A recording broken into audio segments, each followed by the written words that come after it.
नमस्कार. गेल्या व्हिडिओमध्ये मी तुम्हाला सांगितलेलं की यूकेमध्ये ऋतू एका स्पेसिफिक तारखेलाच सुरू होतात. तर आजच्या व्हिडिओमध्ये जाणून घेऊयात की ते तसं का होतं आणि आपल्याकडे तसं का नाही होत, आपण तसं पालन का नाही करत. तसंच आपल्याकडे सणवार सुद्धा वेगवेगळ्या तारखेला का सुरू होतात हे आपण जाणून घेऊयात. तसंच आजचा व्हिडिओ मी गुढीपाडव्याच्या आदल्या दिवशी शूट करत आहे, तर हा गुढीपाडवा विशेष व्हिडिओ आहे, तर शेवटपर्यंत नक्कीच पहा. यूकेमध्ये 20 मार्चला स्प्रिंग म्हणजे वसंत ऋतूची सुरुवात होते, 21 जूनला समर म्हणजेच उन्हाळ्याची सुरुवात होते, 23 सप्टेंबरला ऑटम म्हणजे शरद ऋतूची सुरुवात होते आणि 22 डिसेंबरला विंटर म्हणजेच हिवाळ्याची सुरुवात होते. या तारखा आपल्या परिचयाच्या आहेत, नाही का? सुरुवात करूयात 21 जून पासून. 21 जून म्हणजे आपल्यासाठी सर्वात मोठा दिवस, म्हणजेच दक्षिणायन किंवा दाक्षिणायनची तारीख. याला इंग्लिशमध्ये समर सॉल्स्टिस असं पण म्हणतात. 22 डिसेंबर म्हणजे आपल्याला माहितीये सर्वात मोठी रात्र, म्हणजेच उत्तरायणची तारीख. याला विंटर सॉल्स्टिस असं पण म्हणतात. 20 मार्च आणि 23 सप्टेंबर या तारखा आहेत इक्विनॉक्सच्या. मराठीत याला विषुववृत्त किंवा समांत असं ह्यापैकी काहीतरी म्हणतात, पण ते मला आता व्यवस्थित आठवत नाहीये.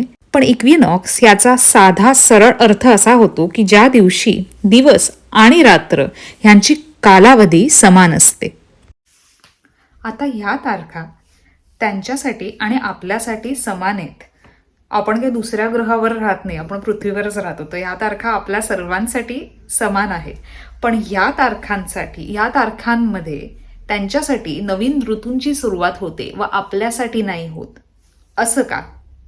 तर ह्याचं सरळ सोपं उत्तर आहे कॅलेंडर. हो, कॅलेंडर.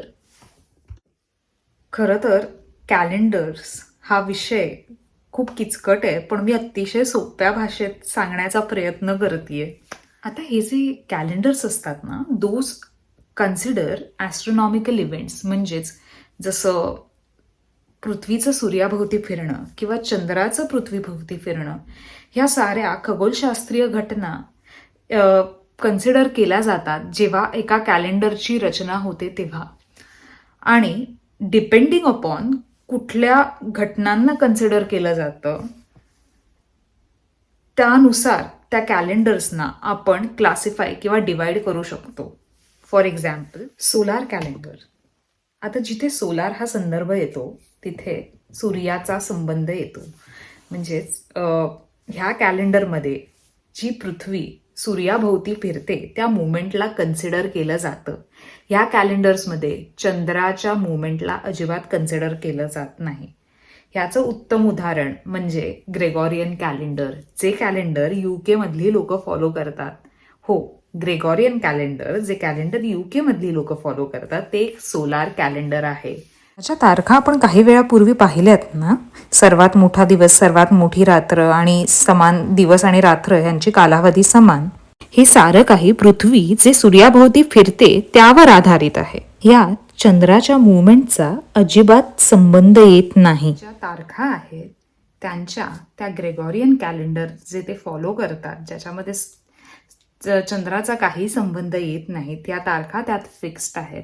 आणि म्हणून ह्या तारखा are considered as the standard dates for season change, म्हणजे ऋतूंचा जो बदल होतो तो ह्या तारखांना होतो. आणि इट्स वाईडली एक्सेप्टेड. जी लोक ग्रेगोरियन कॅलेंडर फॉलो करतात ते लोक ह्या डेट्स ऋतूंचा बदलसाठी एक्सेप्ट करतात. तर मग ह्यांच्यासाठी ऋतूंचा जो बदल तो स्पेसिफिक तारखेला होतो, तर आपल्यासाठी का नाही होत? आपण सुद्धा सेम पृथ्वीवरच राहतो. तर त्याचं उत्तर हे आहे की आपण जे कॅलेंडर फॉलो करतो ते वेगळं कॅलेंडर आहे. आपलं कॅलेंडरचा प्रकार हा लुनी सोलार असा आहे. लुनी म्हणजे चंद्र आणि सोलार म्हणजे सूर्य. तर आपल्या कॅलेंडरमध्ये चंद्राच्या मुवमेंटला आणि पृथ्वीभोवती सूर्याच्या मुवमेंटला दोन्ही कन्सिडर केलं जातं. आणि त्यामुळे आपण फक्त सूर्याचं जे पॅरामीटर, सूर्याशी रिलेटेड संबंधित काही जे पॅरामीटर्स आहेत ते नुसते घेत नाही आणि चंद्राला आपण कम्प्लिटली इग्नोर करत नाही. लुनार म्हणजे चंद्र. आता आपलं जे लुनी सोलार हे कॅलेंडर आहे, त्यात जे महिने असतात ते लुनार मंथ यावरती आधारित असतात. लुनार मंथ म्हणजे बेसिकली चंद्राची कला जशी बदलत जाते त्याला ते गृहीत धरलं जातं. त्या आधारांवर आपले महिने हे ठरले जातात.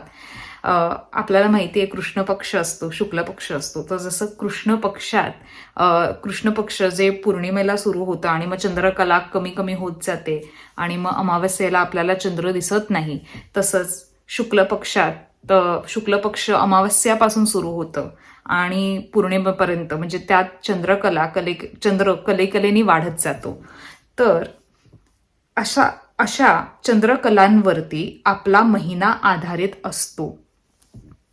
म्हणून जे महिना आपण दिवस त्याला आपण तिथी म्हणतो आपल्या कॅलेंडरमध्ये, जसं प्रतिपदा, द्वितीया, तृतीया, चतुर्थी असं. आता अनंत चतुर्दशीच घ्या उदाहरण, तर भाद्रपद महिन्यातील शुक्ल पक्षातील चतुर्दशीला अनंत चतुर्दशी आपण म्हणतो. ती काही अशा फिक्स डेटला येत नाही. किंवा गणेश चतुर्थी भाद्रपद महिन्यातील शुक्ल पक्षातील चतुर्थी तिथीला आपण गणेश चतुर्थी म्हणून साजरा करतो. तर ती आज ह्या वर्षी जर सप्टेंबरमध्ये जर गणेश चतुर्थी आली तर पुढच्या वर्षी ते ऑगस्टमध्ये सुद्धा येऊ शकते, त्याला फिक्स डेट नसते. तसंच गेल्या वर्षी गुढीपाडवा 22 मार्चला होता, पण आता ह्या वर्षी तो 9 एप्रिलला आहे. त्यामुळे हेच मुख्य कारण आहे की आपलं जे कॅलेंडर आहे ते लुनी सोलार असल्या कारणाने आपल्या इथे सणवार जे असतात ते फिक्स डेटला नाही आहेत. आणि त्यामुळे आपल्या कॅलेंडरनुसार, लुनी सोलार कॅलेंडरनुसार ती जी तिथी आहे, तो जो दिवस आहे तो म्हणजे चैत्र महिन्यातील शुक्ल पक्षातील प्रतिपदा हा दिवस आपण पाडवा म्हणून साजरा करतो. आता तो प्रत्येक वर्षी तो थोडा शिफ्ट होतो. आता ते का होतं? कृष्ण पक्ष आणि शुक्ल पक्ष ह्यांना एकत्रित करून जो महिना तयार होतो, ज्याला आपण लुनार मंथ असं म्हणतो, तो साधारणतः 29.5 दिवसाचा असतो. त्याला जर आपण गुणिले 12 केले तर 354 दिवस असं लुनार इयर, म्हणजे चंद्राच्या आधारावर चंद्राची जी मुवमेंट आहे त्याच्या आधारावरती जे तयार होतं ते वर्ष, ते 354 दिवसांचं असतं. ओके. आता जी पृथ्वी सूर्याभोवती फिरते ज्याला 1 वर्ष लागतो तो 365 दिवसांचा असतो. तर लुनार इयर आणि सोलार इयर ह्यामध्ये जो डिफरन्स आहे तो 11 दिवसांचा असतो. त्यामुळे आपल्या ज्या तारखा असतात त्या फिक्स नसतात आणि ह्या तारखा शिफ्ट होत असतात. पण हा जो डिफरन्स आहे ना 11 दिवसांचा, तो ऍडजस्ट केला जातो. कसं काय होतं की दर 2.5 वर्षांनी हा जो क्युम्युलेटिव्ह डिफरन्स जो तयार होतो, म्हणजे प्रत्येक वर्षी 11 दिवसांचा, तसंच दर 2.5 वर्षांनी साधारणतः 30 दिवसाचा जो ऍडिशनल डिफरन्स तयार होतो त्याला आपण अधिक मास म्हणून ऍड करतो आपल्या कॅलेंडरमध्ये. माझ्या मते मला कॅलेंडर्स हा विषय खूप कॉम्प्लिकेटेड वाटतो, कारण त्याच्यामध्ये खूप साऱ्या विषयांचं कॉम्बिनेशन आहे, जसं खगोलशास्त्र, विज्ञान, गणित, हे सारं काही ह्या साऱ्याचं कॉम्बिनेशन आपल्याला कॅलेंडरमध्ये पाहायला मिळतं. आणि मुळात वेगवेगळे कॅलेंडर्स आहेत आणि त्यांची रचना वेगवेगळी आहे, वेगवेगळे त्यांचं बेसिस, त्यांचं फाउंडेशन वेगवेगळं आहे. वेगवेगळ्या राजांनी त्यांच्या काळात ते कॅलेंडर्स इंट्रोड्यूस केलेले. जेव्हा इंग्रज आपल्यावरती राज करत होते तेव्हा ग्रेगोरियन कॅलेंडर यूज करत होते इंडियामध्ये, कारण तेव्हा सिव्हिल आणि ऍडमिनिस्ट्रेटिव्ह पर्पजेससाठी त्यांना ते सोपं वाटायचं. पण जेव्हा भारताला स्वातंत्र्य मिळालं त्याच्यानंतर 1957 मध्ये इंडियाने आपले जे सारे रिजनल कॅलेंडर्स आहेत त्यांचं एकत्रीकरण करून आणि ग्रेगोरियन कॅलेंडरला पण कन्सिडर करून एक इंडियन नॅशनल कॅलेंडर असं स्टँडर्डाइज कॅलेंडर त्यांनी चलनात आणलं आणि तेव्हापासून आपण ते कॅलेंडर फॉलो करतो. आता कुठलं कॅलेंडर योग्य आहे, कुठलं चुकीचं आहे, कुठलं बरोबर आहे, माझ्या मते असं काही नसलं पाहिजे. कारण कॅलेंडर हे एक साधन आहे ज्यातून वेगवेगळ्या लोकांनी वेगवेगळ्या पद्धतीने वेळेचा मोजमाप करण्याचा प्रयत्न केला आहे.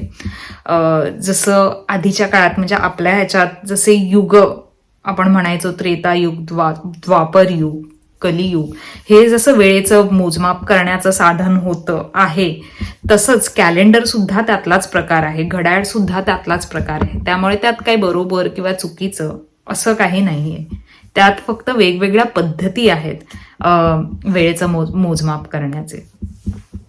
तर तुम्हाला कळलंच असेल की हा असा डिफरन्स का आहे की युके मधली लोक एका विशिष्ट तारखेला ऋतू सुरू होतं असं का म्हणतात आणि आपण का म्हणत नाही. कारण ते जे कॅलेंडर फॉलो करतात, तर त्यांच्या कॅलेंडरमध्ये जो ऋतू बदल सणवार असतो त्या कॅलेंडरचा आधार वेगळा आणि आपण जे कॅलेंडर फॉलो करतो ते वेगळं आहे. बरं, आता मी माझी कॅलेंडर बद्दलची बडबड थांबवते आणि हा व्हिडिओ मी गुढीपाडव्याच्या आदल्या दिवशी शूट करत आहे. तर उद्या गुढीपाडवा आहे. तर नक्कीच जेव्हा सण वार असतात तेव्हा घराची तर विशेष आठवण येते. तर गुढीपाडव्यासाठी मला तर उद्या ऑफिसच आहे, इथे सुट्टी नसते. त्यामुळे लवकर पहाटे उठणारे आणि देवपूजा करून श्रीखंडपुरीचं नैवेद्य दाखवून मी ऑफिसला जाणार आहे. बरं, मी इथे ज्या एरियामध्ये मी जिथे राहते तिथे मराठी कम्युनिटीज नाही आहेत. नाहीतर युजली काय असतं की युकेमध्ये असं मराठी मंडळ वगैरे खूप आहेत. म्हणजे 2-3 तरी आहेत जे असे सेलिब्रेशन करतात, जिथे सगळी आपली मराठी माणसं एकत्र येऊन असं जल्लोषात सेलिब्रेशन असतं तिथे. पण ते फार लांब आहे माझ्यापासून, त्यामुळे मला तिथेही जाता येणार नाही. पण काही हरकत नाही, श्रीखंडपुरीचा हा बेत तर आहेच आणि त्यामुळे श्रीखंडपुरी मी माझ्या नवीन वर्षाची गोड सुरुवात करणार आहे. खरंच, पण मला आठवतं की भारतात आमच्या इथे गावी गुढी उभारतात. तर गावी गुढी उभारली जाते आणि साधं पारंपरिक जेवण असतं. काही तामझाम, काही शोषा, काही नसतं. साधं वरण भात, बटाट्याची भाजी, श्रीखंडपुरी आणि काळ्या वाटाण्याची आमटी, लोणचं, पापड, इतकंच जेवण असतं. आणि मग जेवण तयार झाल्यावर नैवेद्य दाखवलं जातं देवाला आणि गाईच्या नावाने पान ठेवतो. तिला आपण गाईला घास देतो. मग त्याच्यानंतर तुळशीच्या नावाने पान काढतो नैवेद्याचं. मग अग्नीच्या नावाने पान काढतो. आमच्या इथे झाडाखाली सुद्धा नैवेद्याचं पान ठेवतात आणि मुंबईत तर टेरेसवर ठेवतात कावड्यासाठी. पितृंचं सुद्धा आम्ही स्मरण करतो त्या दिवशी, कारण त्यांचे सुद्धा आशीर्वाद लाभो या नवीन वर्षाच्या सुरुवातीला. नवीन वर्षात अशी त्यांच्याकडे आम्ही प्रार्थना करतो. हे सारं काही आठवून फार विलक्षण वाटतं, कारण फार अभिमान वाटतो. कारण आपल्या संस्कृतीत आपण सण साजरा करताना नुसता आपला विचार करत नाही, पण आपल्या जे आजूबाजूची जी प्रकृती आहे त्याचा सुद्धा आपण तेवढाच विचार करतो व आपल्यातलं काहीतरी आपण त्यांच्यासोबत देण्याचा किंवा शेअर करण्याचा प्रयत्न करतो. हेही फार विलक्षण आहे. बरं, मी जिथे राहते ना तिथे श्रीखंड मिळत नाही, त्यामुळे मी घरीच ताजं दही लावलंय आणि मोदक पात्रात मी अशा अरेंजमेंटमध्ये अशी दगडं वगैरे ठेवून त्याला बांधून ठेवलंय, त्यातलं सगळं पाणी निथळून जाण्यासाठी. मग थोडंसं केशर आणि ड्रायफ्रुट्स घालून मी घरच्या घरीच श्रीखंड केलंय. असं मी घरच्या घरी केलेलं श्रीखंड आणि पुरी असा नैवेद्य दाखवणार आहे. तर चैत्र शुक्ल प्रतिपदा म्हणजेच गुढीपाडवा हे नवीन वर्ष तुम्हा सर्वांना व तुमच्या कुटुंबियांना सुखाचं, समृद्धीचं, भरभराटीचं आणि उत्तम निरोगी आरोग्याचं जावो, हीच मी ईश्वर चरणी प्रार्थना करेन. नूतन वर्षाभिनंदन. गुढीपाडव्याच्या खूप खूप शुभेच्छा. तुम्हाला हा जर व्हिडिओ आवडला असेल तर लाईक करा, शेअर करा आणि सबस्क्राईब करायला विसरू नका. धन्यवाद. पुन्हा एकदा नूतन वर्षाभिनंदन.